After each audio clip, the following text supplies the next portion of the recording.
পবিত্র রমজান মাসের শুভেচ্ছা জানিয়ে শুরু করছি আজকের প্রতিবেদন। আজকের প্রতিবেদনের মধ্যে আমরা যারা হাঁস পালন করছেন বা সারা বাংলাদেশের মধ্যে যারা হাঁস পালন করার জন্য চিন্তা ভাবনা করছেন তাদেরকে আমি বলার চেষ্টা করছি। আমাদের কাছে কিছু প্রশ্ন এসেছে, সেই প্রশ্নটির মধ্যে একটি উল্লেখযোগ্য প্রশ্ন হচ্ছে, ডিম পাড়া হাঁসকে পর্যাপ্ত পরিমাণে খাবার দিচ্ছেন কিন্তু হাঁসগুলি সঠিকভাবে খাবার খাচ্ছে না, ডানা এবং হাতের পাগুলো অবশ হয়ে যাচ্ছে। অবশ হয়ে যাওয়ার কিছুদিন পরে যখন হাঁটতে যায়, উড়াল পাড়তে যায়, তখনই হাঁসটি উল্টে পড়ে যায়। পড়ে যাওয়ার ফলে অসুস্থ থাকার কারণে ঠিকমতো খাবার না খাওয়ার পরে কিছুদিন পরে হাঁসগুলি মারা যাচ্ছে। তো এরকম কেন হচ্ছে? এরকম সমস্যায় জর্জরিত হয়ে যারা বিভিন্ন টেনশনে আছেন, যারা হাঁসের সাথে সাথে আপনারা নিজেরও অসুস্থ হয়ে গেছেন, তাদের জন্য আজকের ভিডিওটি। আজকের ভিডিওতে আমরা এই প্রশ্নের উত্তর খুঁজতেই এসেছি। তাহলে চলুন, আমরা যেখানে এসেছি সেখানে নেত্রকোনা জেলার মদন থানার জাহাঙ্গীরপুর গ্রামে। এই গ্রামের মধ্যে উল্লেখযোগ্য একজন পরিচিত মুখ আপনাদের কারিম হাঁসের খামারের মালিক জনাব মোহাম্মদ আব্দুল কারিম ভাই, তার কাছ থেকে এই প্রশ্নের উত্তরটি খুঁজবে এবং আপনাদেরকে জানানোর চেষ্টা করব। তাহলে চলুন আমরা এই খামারের সাথে কথা বলি এবং এই তথ্যের উত্তরগুলি আপনাদেরকে জানানোর চেষ্টা করি। আর এই প্রশ্নের উত্তর জানানোর জন্য সাথে থাকবো আমি মোহাম্মদ রানা হামিদ। এখনো পর্যন্ত যারা কৃষি প্রতিদিনকে সাবস্ক্রাইব করেননি তারা নিচে থাকা সাবস্ক্রাইব বাটনে ক্লিক করুন এবং পাশে থাকা বেল বাটনটি বাজিয়ে দিন। আপনার নামটা এবং পরিচয়টা বলেন। আমার নাম হলো মোহাম্মদ আব্দুল কারিম, বাড়ি হলো মদন, জেলা নেত্রকোনা, নতুন বাস স্ট্যান্ড, ব্রাক অফিস সংলগ্ন, খবরকলা রোড। প্রতিষ্ঠানের নাম হলো কারিম হাঁস খামার। এখানে আপনার কাছে যে হাঁসগুলো দেখা যাচ্ছে, এর কতদিন বয়সের হাঁস, কি জাতের হাঁস এগুলো? আমাদের এই যে আমরা যে হাঁসটা দেখতেছেন, এখানে হাঁস হলো আপনার 1000 হাঁস ছিল, মানে বাচ্চা জিরো বাচ্চা নেওয়া হয়েছিল 1000 হাঁস। 1000 হাঁসের ভিতরে প্রায় 70 হাঁস ক্ষতিগ্রস্ত হয়েছে আর কি। আরও 800 উপরে হাঁস এখন আছে, প্রায় 900 মতন আছে, 890টা মতন আছে। আচ্ছা, তো এটা বয়স হলো আপনার 4.5 মাস থেকে 5 মাস চলতেছে এটা। তো সামনে মাসে ডিম ছাড়বে। তো এখন তো আবার ধান মৌসুম হয়ে গেছে নতুন, এখন তো মনে হয় 15 দিন পরেই ধান কাটা শুরু হবে। আর এই শামুক ধান, নতুন ধান খায়া পরে ডিম উঠবে, ডিম পারবে। জি জি। তো আসলে আমি একটু আপনার কাছে জানতে চাচ্ছি যে ডিম পাড়ার আগ মুহূর্তে যে হাঁসগুলো, জি হ্যাঁ, তো সেই হাঁসগুলো আপনারা কেমন দামে বিক্রি করেন? আজকে কেমন দর আছে বাজারে? এখন তো যে একটা পোড়া সিজন আছে, এখন তো এই হাঁস বর্তমানে 300 টাকা 320 টাকা পিস আছে। তা এটা যখন ডিম ছাইড়ে দিবে তখন 350 টাকা 380 টাকা এইভাবে এগুলার প্রাইস হবে। এক দর্শক আমার কাছে ফোন করে জানিয়ে এবং আমার কয়েকটা ভিডিওর মধ্যে প্রশ্ন করেছেন যে ডিম পাড়া হাঁস খাবার দেওয়া হয় কিন্তু খাবার সঠিকভাবে খাচ্ছে না। হ্যাঁ, তো অধিক সময়ই তারা নাকি জিম ধরে বসে থাকে, ঠিক মতো নড়াচড়া করে না, দুটি পা অচল হয়ে যাওয়ার মতো অবস্থায় এক সময় কিছুদিন পর পরে হাঁসগুলি মারা যাচ্ছে। তো এই যে প্রশ্নটা, এই প্রশ্নের উত্তরটা আপনার কাছে একটু জানতে চাই। ওইটা হাঁসটা ভাবটা হইল গা যে ওইটার হাঁসটা মেডিসিন করার ত্রুটি হয়েছে। হয়তো 1 নম্বর হলো গা কৃমি ওষুধ খাওয়া হয়েছে না। কৃমি ওষুধ যদি খাওয়া হইতো তাহলে আজকে যে পা অবশ্য হইতো না।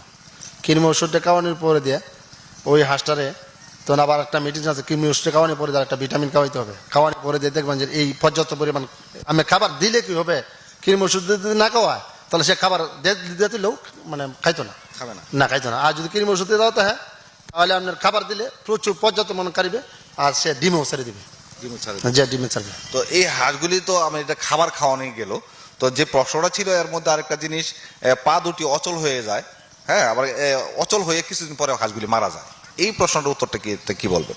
তাহলে ওটার মধ্যে আপনার এই একটা হচ্ছে হাউল কলেরা ভ্যাকসিন করতে হয়, একটা হলো আপনার প্লেগ ভ্যাকসিন, ডাব প্লেগ ভ্যাকসিন করতে হয়। ডাব প্লেগ ভ্যাকসিন করলে ভ্যাকসিন করা হয়ে গেলে তাহলে আপনার হাউল কলেরা ভ্যাকসিনের কারণেই এই জুলাইয়া তাকে পা ডানা উড়াইয়া রাখে, হাঁটতে পারে না, পা হাঁটার চেষ্টা করে সে উঠতে পারে না, ওটা হাউল কলেরা বলে।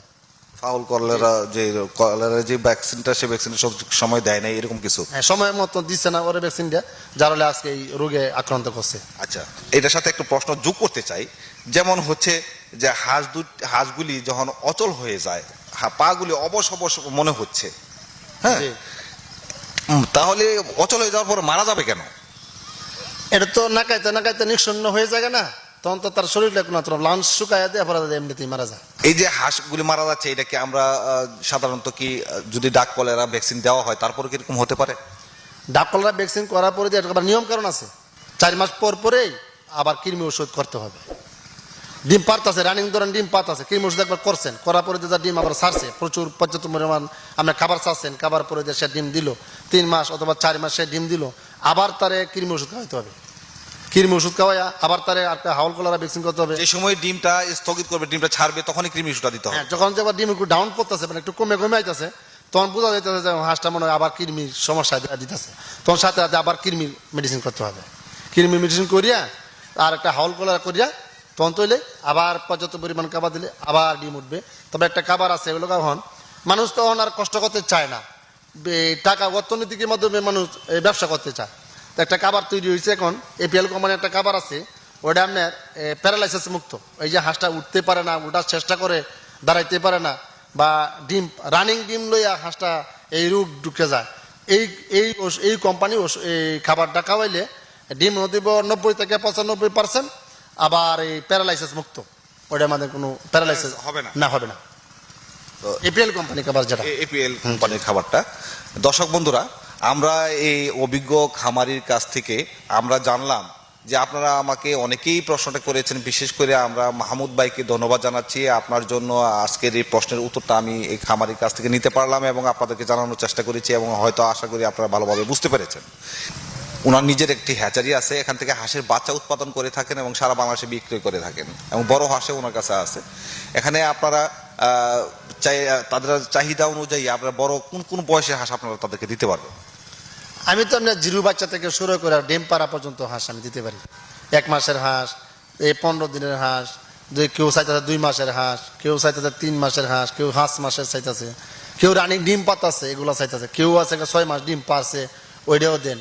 আর কেউ কইতাছে ভাই আমার হাঁস ডিম পাতে পাতে রিজেক্ট হয়ে গেছে, আমাকে ওটা বিক্রি করে দেন, ওটা বিক্রি করা যায়। আমি আচ্ছা, কিনি। ভালো কথা। আপনি যে এই যে রিজেক্ট হাঁসগুলি আপনি কিনে নিয়ে আসেন, আগেও আমাকে অন্য প্রতিবেদনে বলেছিলেন, এই রিজেক্ট হাঁসগুলি কিনে নিয়ে আসে আপনি কি করেন? এই যে রিজেক্ট হাঁসটা কিনে ওইটা আবার আমি এই কাড়ার মাঝে বিক্রি করি, আর কি জবাইয়ের মাঝে বিক্রি করি। তে রিজেক্ট হাঁসটা এই খামারে আউট করে আবার নতুন করে আবার নতুন হাঁস আবার উঠাই আর কি। মানে এই হাঁসগুলি আর রাখলে খাওয়ালে আর কোনো লাভ হবে না, শুধু শুধু খাবারগুলি অপচয় হবে, তার চেয়ে বরং বিক্রি করে দেওয়া উচিত। এমন আছে কেউ চাইতেছে ভাই আমার 5 মাসে হাঁস দেন, 4 মাসে হাঁস দেন, আমি আবার হাঁস অর্ডারে দিতেছি, আবার এরা হাঁস রিজেক্ট হইতেছে, আবার আমার কাছে বিক্রি হতে। কেউ বলতেছে যে ভাই আমি ওটা মাংসের জন্য বিক্রি করে দিব, আমি আর বেশি দিন পালবো না, তো আমার হাঁসটা বিক্রি করে দেন, আমার ব্যবসা দেওয়া যায় হইব। তখন আমার কাছে বলে ভাই কি রেট আছে, এই রেট, তো ভালো ব্যবসা হয়, পরে আবার বিক্রি করে দেয়, আমি আবার কিনে আনি টাকা দিয়ে, কিনে আনি আমরা আরো আমার আরতে সাপ্লাই করি।